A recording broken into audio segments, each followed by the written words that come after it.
New York রাজ্য এই শরতে রাজ্যবাসীদের জন্য সর্বোচ্চ $400 ইনফ্লেশন রিফান্ড দিচ্ছে।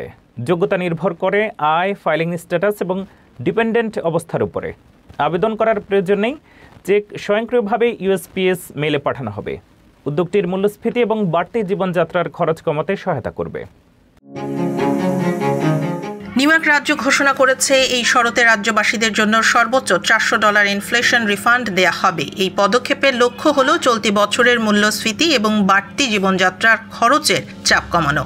যোগ্য ব্যক্তি হলেন যারা 2023 সালের পুরো বছর রাজ্যে বসবাস করেছেন এবং রাজ্য আয়কর রিটার্ন জমা দিয়েছেন। যারা অন্য কারো ডিপেন্ডেন্ট হিসেবে দাবিকৃত হয়েছেন তারা সাধারণত এই রিফান্ড পাবেন না। রিফান্ডের পরিমাণ ফাইলিং স্ট্যাটাস এবং আয় অনুযায়ী পরিবর্তিত হবে। একক বা হেড অফ হাউসহোল্ড ফাইলারের জন্য আয় $75,000 নিচে হলে রিফান্ড হবে $200 এবং $75,000 থেকে $1,50,000 জন্য $150। বিবাহিত যৌথ ফাইলারের জন্য সর্বোচ্চ রিফান্ড $400। আবেদন করার প্রয়োজন নেই। যোগ্য ব্যক্তিদের জন্য চেক স্বয়ংক্রিয়ভাবে ইউএসপিএস মেইলের মাধ্যমে পাঠানো হবে। ঠিকানা পরিবর্তন থাকলে চেক বিলম্ব বা হারিয়ে যেতে পারে।